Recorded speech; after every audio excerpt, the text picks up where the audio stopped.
بسم اللہ الرحمن الرحیم۔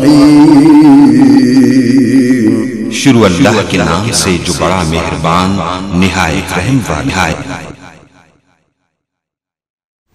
خطاب کے لیے دعوت دیتا ہوں محترم میاں محمد جمیل صاحب، کنوینئر تحریک دعوت توحید پاکستان، تشریف لاتے ہیں اور اپنے خیالات کا اظہار فرماتے ہیں۔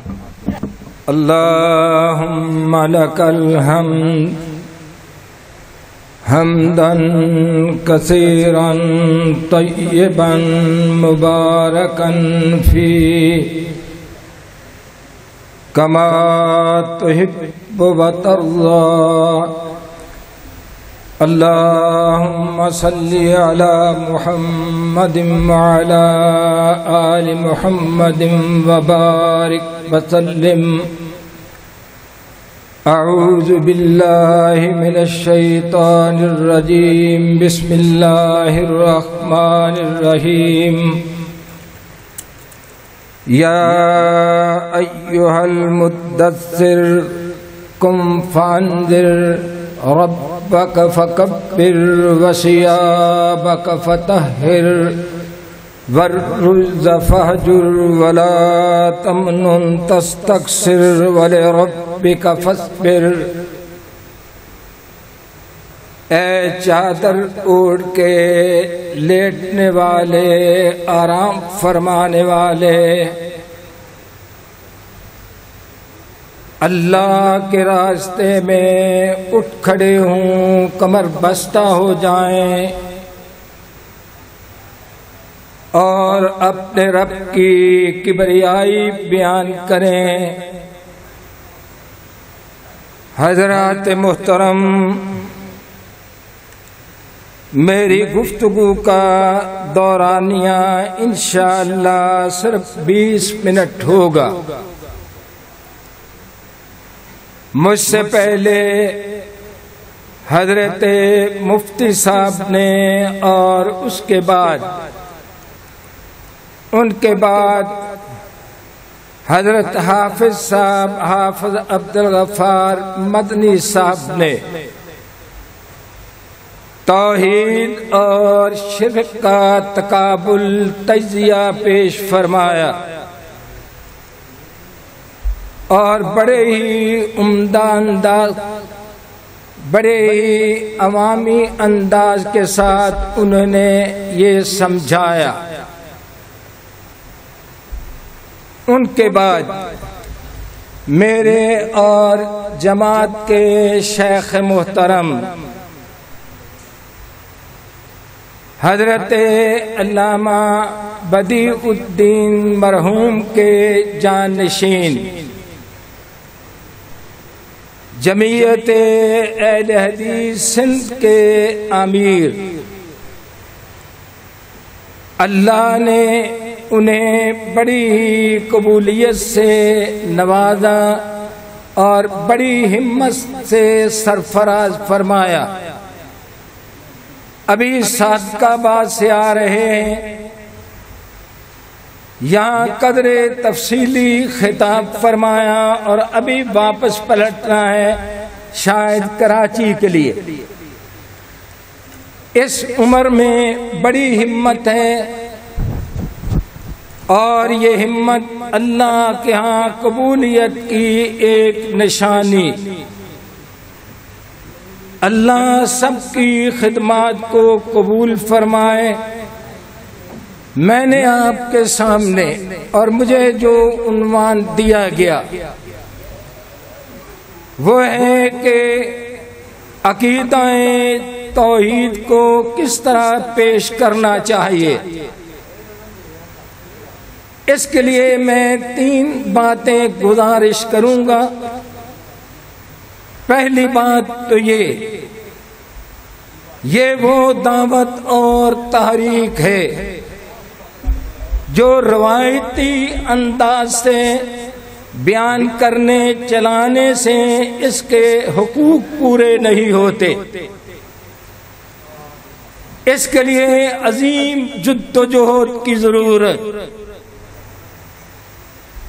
بڑی محنت اور کاوش درکار۔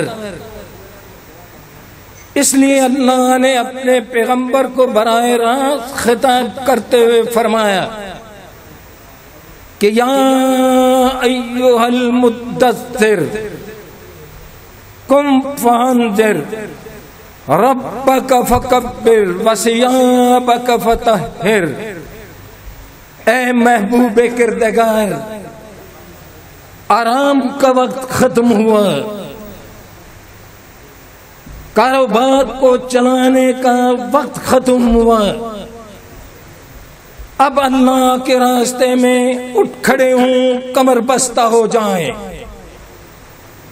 دنیا جانتی ہے، تاریخ اور سیرت اس پہ گواہ، جب اللہ کے پیغمبر اٹھے پھر 23 سال تک اللہ کے راستے میں کمر بستہ رہے، نہ وہ دن کے وقت سکون، نہ رات کا وہ آرام، رات کی تاریکیوں میں اٹھے تو یہی فکر، ان تعذبہم فإنہم عبادک وإن تغفر لہم۔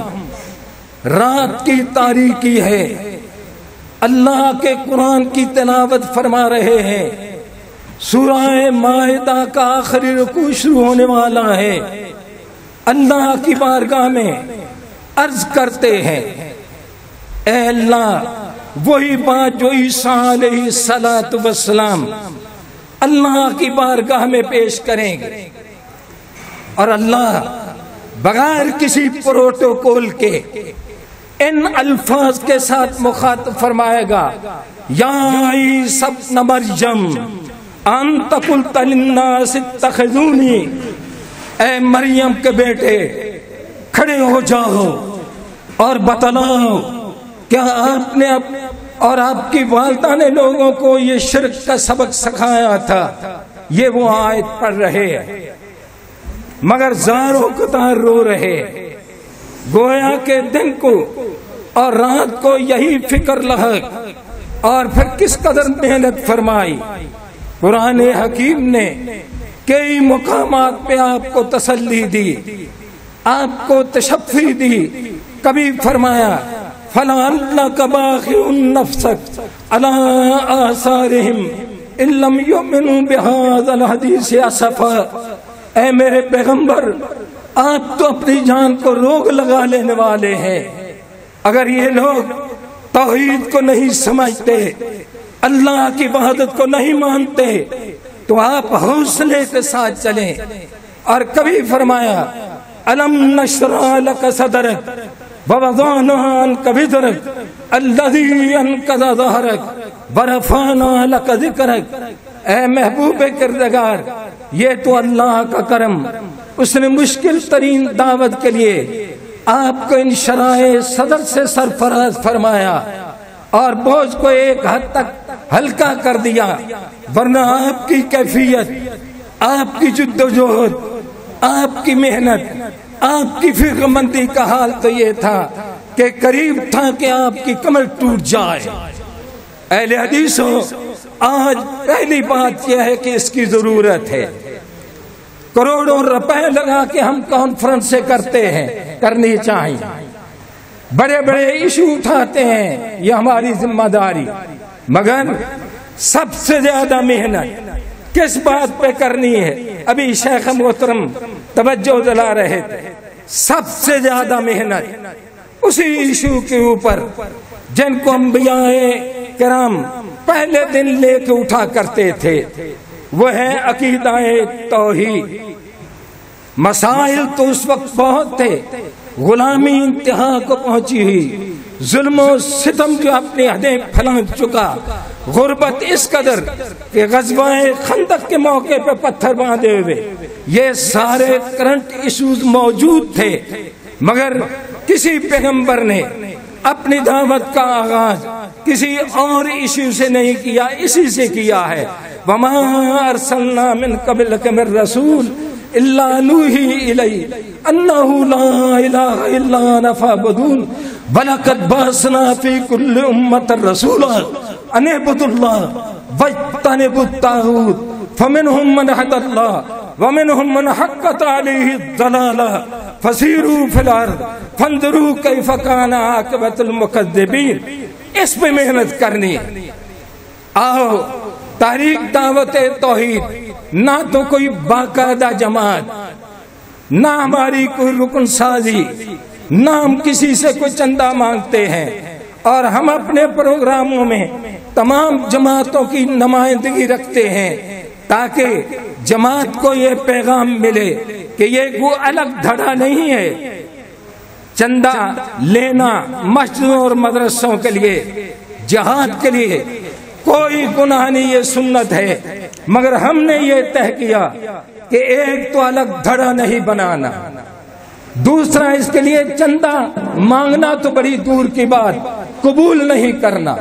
پھر کام کس طرح؟ کام تو اس طرح چلتا ہے جس طرح دوسری جماعتوں کے مقامی یونٹ چندہ اکٹھا کر کے پروگرام رکھتے ہیں. ہم چاہتے ہیں کہ اس طرح کی فضا اور تحریک پیدا ہو جائے. دوسری بات کہ دعوت توحید کے لیے اللہ نے اپنے پیغمبروں کو اعلیٰ اخلاق کا پابند بنایا ہے. ہمارا یہ انداز نہیں ہونا چاہیے. نعوذ باللہ، میں کسی کی طرف اشارہ نہیں کر رہا. زندگی گزری ہے عوامی اجتماعات میں، کئی خطیب ہمارے ایسے ہوتے ہیں وہ تانے کے انداز میں کرتے ہیں، وہ مد مقابل کے طور پہ مخاطب کرتے ہیں، وہ اپنے اخلاق سے بہت نیچے آ جاتے ہیں. جبکہ قرآن کا حکم کیا تھا؟ درجنوں آیات اس بات کی نشاندہی کرتی ہیں. فرمایا فاصبر ان وعد اللہ حق. اے میرے پیغمبر حوصلے کے ساتھ چلیے، بردباری کے ساتھ تبلیغ فرمائیے. ولا یستخفن الذین لا یوقنون. کہیں جو لوگ توحید کو نہیں مانتے آپ ان کی طرف دیکھ کر کہیں اپنا حوصلہ نہ ہار بیٹھیں، ہلکے پن کا مظاہرہ نہ فرما. کبھی فرما فاصبر کما صبر اولو العزم من الرسل ولا تستعجل لهم. ان پیغمبروں کی طرح حوصلہ رکھیے. وہ 5 پیغمبر جن کے بارے میں اکثر مفسرین نے لکھا ہے، حضرت نوح علیہ السلام، حضرت ابراہیم خلیل اللہ، موسیٰ علیہ السلام اور عیسیٰ علیہ السلام، جن کو بڑی چھوٹی عمر میں انہوں نے اپنے طور پر تختہ دار پہ لٹکا دیا، مگر انہوں نے کبھی اخلاق کا دامن نہیں چھوڑا.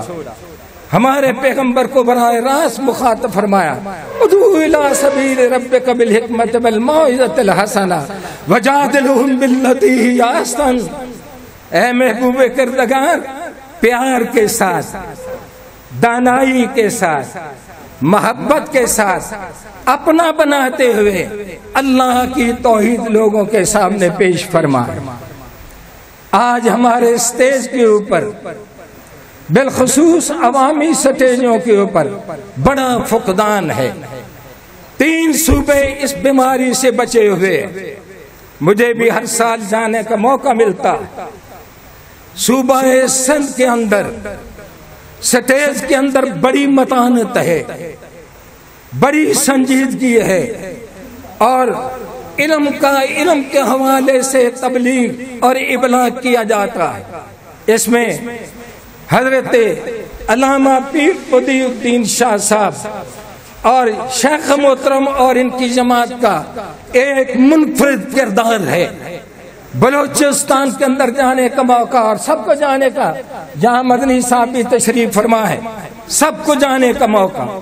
میرا تجربہ اور مشاہدہ یہ ہے کہ وہاں کوئی خطیب اخلاص کے نیچی بات نہیں کرتا. لچر بات کرنے تو بڑی دور کی بات، علم کے حوالے سے، سنجیدگی کے حوالے سے. اور اسی طرح خیبر پی کے میں صوبہ سرحد کے اندر شاید ہی کوئی عالم ہو جو یہ انداز اختیار کرتا ہو جو ہمارے اسٹیج کے اوپر کیا جاتا. حکم کیا تھا؟ ادعو الی سبیل ربک.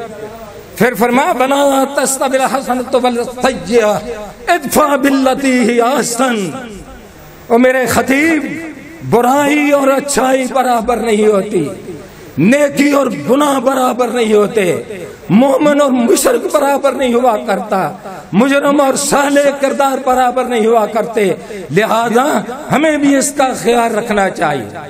ایک بات کر کے میں گفتگو کو ختم کرنا چاہتا ہوں۔ ہارون رشید علماء جانتے ہیں، بہت بڑی حکومت کا فرما روا، ایک عالم ان کی خدمت میں حاضر ہوا، بڑی شدید الفاظ میں ان کے اوپر تنقید کی۔ خلیفہ وقت بڑے حوصلے کے ساتھ سن رہا۔ جب اس خطیب نے، مبلغ نے اپنی بات مکمل کر لی تو مسکرا کے کہنے لگے کہ آپ نے اپنی بات مکمل کر لی ہے؟ ہاں جی میں نے مکمل کر۔ آپ نے حق ادا کر دیا ہے؟ جی حق ادا ہو گیا۔ پورا ابلاغ ہو چکا ہے؟ جی ابلاغ ہو گیا۔ فرمانے لگا، خلیفہ کہنے لگے یہ میرے اور آپ کے لیے، بالخصوص ان علماء کے لیے، ان ورکروں کے لیے جو سٹیج سجاتے ہیں، خطیبوں کو بلواتے ہیں، میرے شیخ ان کا فرض بنتا ہے، ان کا فرض بنتا ہے۔ ورنہ ہماری تو کمزوری ہے کہ ہم تو مارکیٹ میں مقبول ہونا چاہتے ہیں، ہم تو مقبول ہونا چاہتے ہیں۔ کیوں کہ اس سے زیادہ جلدی آدمی اسٹیج پہ مقبول ہو جاتا ہے۔ تجربہ کر لو، مشاہدہ کر لو، اسٹیج کے اوپر غور کر لو۔ میں کہا کرتا ہوں اگر ہم بھی یہ زبان استعمال کرتے، ہم بھی یہ زبان استعمال کرتے تو ہو سکتا ہے تحریک دعوت توحید کی اٹھان کوئی اور ہوتی، لیکن ہم پابند ہیں، پابند رہنا ہے، ہم نے اللہ کی بارگاہ میں جواب دینا۔ ہارون رشید کہہ رہا، کہتے ہیں جناب خطیب صاحب یہ بتلاؤ کہ آپ موسیٰ علیہ السلام سے زیادہ نیک ہیں؟ کہنے لگے نہیں۔ پوچھا کیا میں فرعون سے بھی زیادہ برا ہوں؟ ظاہر ہے انکار تھا، نہیں۔ فرمایا آپ نے قرآن نہیں پڑھا؟ فَقُولَا لَهُ قَوْلًا لَيِّنًا۔ اللہ موسیٰ علیہ السلام کو فرما رہے ہیں کہ میرے پیغمبر موسیٰ جاؤ اذهب إِلَىٰ فِرْعَوْنَ إِنَّهُ طَغَىٰ، اس کی نافرمانیوں میں کوئی شبہ نہیں رہا، اس نے شرک کی حدیں پھلانگ دیے ہیں، مگر کیا ہے آپ کے لیے ہو گیا فَقُولَا لَهُ قَوْلًا۔ آپ کو اخلاق کے اندر نرمی کے ساتھ سمجھانا۔ تو میرے بھائیوں جو جلسہ کروانے والے ہیں، میں ہر مقام پہ اپنے دور نظامت میں بھی یہی لفظ بولتا تھا کہ ہمیں ان لوگوں کو جب بلاتے ہیں تو پابند کرنا چاہیے، کہیں ایسا نہ ہو میری زبان کی وجہ سے جو توحید کے قریب آ رہا تھا میری وجہ سے وہ دور ہو گیا۔ بتلاؤ اللہ کی بارگاہ میں کیا جواب دوں؟ سلام علی المرسلین والحمد للہ رب العالمین۔